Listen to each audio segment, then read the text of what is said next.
When talking about the next generation, we talk about Sinner and Alcaraz, but they're not the next generation. They're the now. With both of them sharing the last 8 majors, clearly showing their dominance and that their current era is now. So I wanted to talk about the next generation. And why one of them isn't being given enough credit. Firstly, we have Mensik, a heavy, aggressive baseline player with a strong serve and a good backhand. This year he was able to win Miami, beating Djokovic in the final. Secondly, we have Fonseca, who plays very aggressive, with a massive forehand, and last year he was able to win the Next Gen ATP Finals. And lastly, we have Tien, whose style mostly revolves around being defensive, staying around the baseline a lot, and using counter-punches. But unlike the other two, Tien isn't spoken about half as much as the others, and is never being compared to as the next best thing. And I know why, but firstly we need to talk about why the others get way more attention. Fonseca's game is built around raw power. His forehand is a weapon, averaging around 81 miles an hour. That's faster than the tour average of 76 miles an hour. And it's earned him a reputation for hitting some of the most explosive shots on a court. He plays with fire and aggression, and his fearless attitude makes fans flock to his matches. With Brazilian tennis being in a drought, Fonseca is seen as the next best thing, and it's why the crowds adore him. The media can't stop talking about him, and his social media following has exploded over the past year. Earlier this year, Fonseca was able to pick up his first ever ATP title in Buenos Aires, defeating Francis Cerundolo in the final. A massive achievement for him. But is the hype all really justified right now? People argue that while Fonseca's potential is obvious, his game still lacks variation.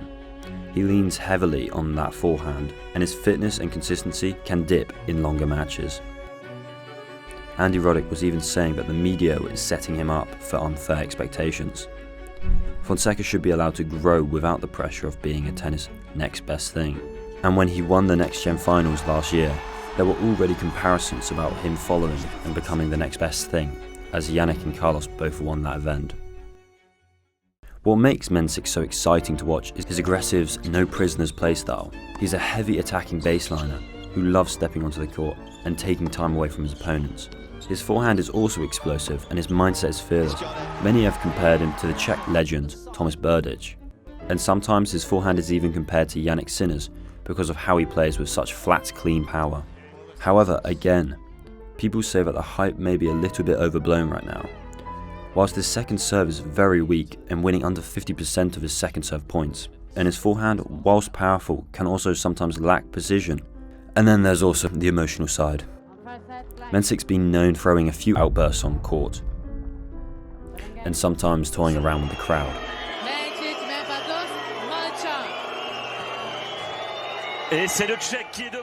And some fans see it as a sign of immaturity rather than passion. He is also talked about a lot as being the next best thing for the Czech players, and a bright future for all the Czech fans to look forward to, as they only have around 3 players in the top 50.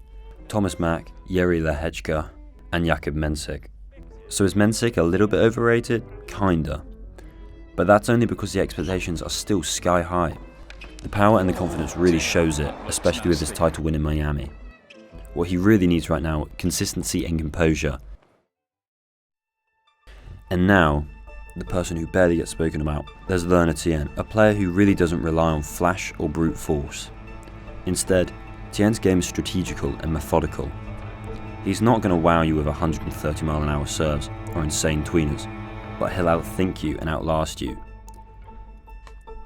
Tien is able to build points off patience and using sharp angles and perfect timing. And that lefty spin constantly pulls your opponent off balance. His game style is so defensive and uses counter punches all the time. And it just isn't as interesting as the other two players with their aggressive, massive forehands. Tien's serve is also labelled as a weakness. It's slower than a tour average, meaning he doesn't get many free points. But that stat isn't really doing him justice, as Tien's placement is elite, and his return game already ranks among the best of his generation. When others go for flashy finishes, he grinds the opponent down, waiting for the perfect moment to strike. And that patience for a 19-year-old is very rare. What also sets Tien apart is his demeanour. He's calm and focused, never too high or never too low.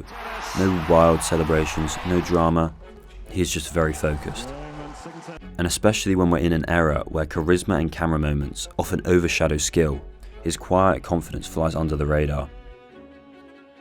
Another reason for him being underrated is the fact that he's an American, and there's already 8 other players within the top 50. 2 of them being in the top 10 winning events, and aren't too much older than him. And as they are taking the spotlight for being the best American, Tien just doesn't really get talked about much. He's still developing his serve, his transition game. He was able to get to the Beijing final. Yes, 2 of his players had to withdraw due to injury, but he was able to take the first sets off them. And even then, when he made the final of Beijing, people just weren't really talking about him again. So I believe the reason for Tien being underrated and slept on is just because his form isn't flashy. He's so calm. It just makes him no fun for the media to show, as they won't be able to hit the numbers they want. But yeah, what do you guys think? Do you think Tien's also underrated, or do you think the other players are still going to be better than him? Anyway, I hope you guys enjoyed the video. Don't forget to subscribe, and I'll see you soon.